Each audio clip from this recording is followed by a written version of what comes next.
Assalamu alaikum wa rahmatullahi wa barakatuh. It's very important in this day and age to rely on correct copies of books. Now, about 100 years ago, when books started to become printed automatically, whether by machinery, so on and so forth, the question came up to the ulama: would that be enough? Or would I still have to have a copy made, verified, so on? And the scholars start saying, yeah, it's okay now, they take a verified copy and they make copies of it by machinery. Khalas. It's easy now. I have to say that that's no longer the case. What does this mean? How many books that are supposedly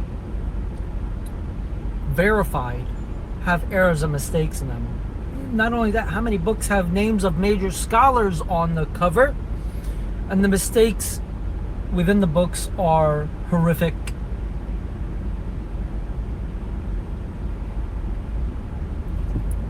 If you're studying a book and that book is considered a major phase within the science you are studying, then you need to make sure not which copy is the most authentic or the most accurate, but which copy is your book going to be. And this, I will have to recommend that you write out your own book yourself. So in the Shafi'i madhab, for example, I did this for my copy of Minhaj. I wrote out my copy of Minhaj. I read it to the ulama, and then I realized that there were 3 separate versions. Now, when you're editing a text, there's usually 3 versions, 3 basic versions of a text. There's one version that came down with asanid. So it's the oral transmission of a text. Then there's the version that is with the shuruh. So the shurah, they mention the text and they comment on it sometimes, not all the times.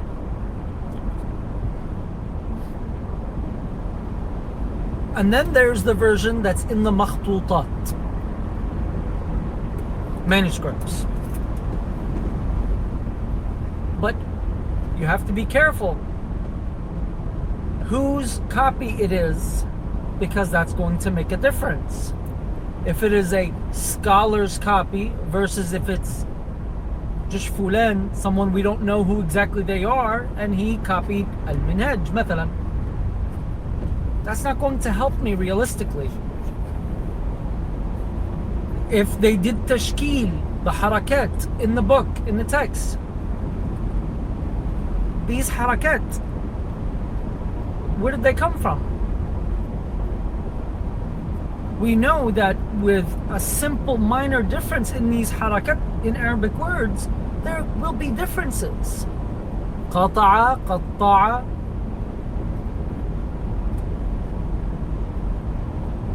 جميل. فسق, فسق. So there's going to be differences or impacts with this tashkil. طلقت, طلقت. So which one is it?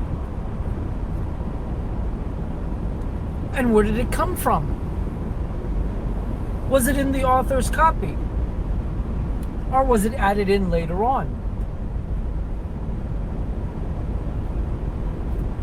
And then the further away you get from the author, when you start seeing scholars trying to say, well, it's possible that this was meant. It's possible that that was meant. It's possible that this was meant. That's a danger zone, because if one thing is a possibility, the other one might be a possibility as well.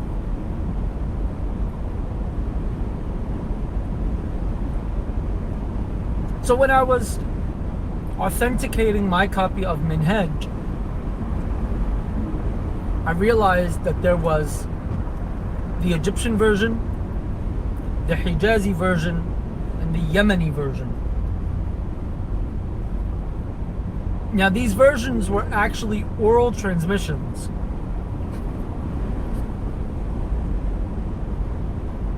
These oral transmissions stopped all of a sudden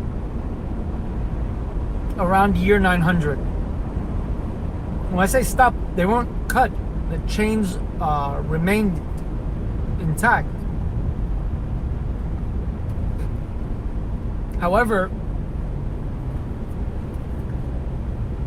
what happened was the carriers of the transmission started to write them out and make several copies.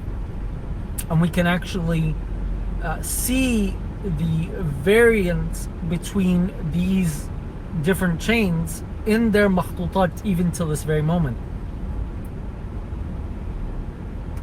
But we're in luck, alhamdulillah rabbil alameen. Scholars such as Al-Hayti, Al-Maqdisi, even Al-Qastalani, they wrote out Minhaj, copying the copy of the author himself. And these early efforts, when I say early, I mean at the beginning of the 700s, where you had major ulama making copies from Imam al-Nawawi's copy himself. It solved a lot of differences on harakat here and there. Nothing major, really.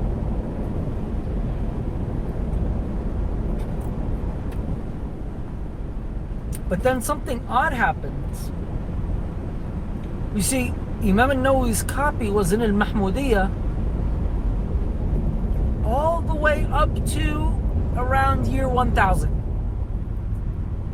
Hijri. And then it vanished. It's okay, because we have 50 other scholars that also copied the text.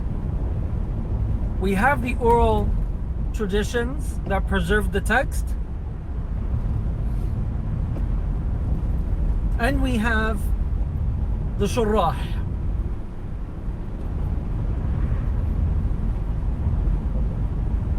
I recommend, personally from my experience, the Yemeni narration. Now, it differs from the oldest manuscripts in very, very few different locations. And those locations were actually never, the harakat were never put in by al-Nawawi. They were put in by al-Hayti. So the differences are between the Yemeni chain and al-Hayti, not al-Nawawi. They're not going to differ with the author, obviously. In second place, when it comes to accuracy, matching up with what al-Nawawi did, what al-Hayti added on, and again, Hayti only added in harakat. That's it. And we differ with al-Hayti's harakat in very few locations. And in third place comes the Hijazi version. And the only reason why it's in that place is that they didn't rely on al-Hayti. Some come later on and say they did, but they didn't. When you compare them, they assumed, it's the best word to explain it. They assumed what the harakat should be in certain areas. based upon their understanding.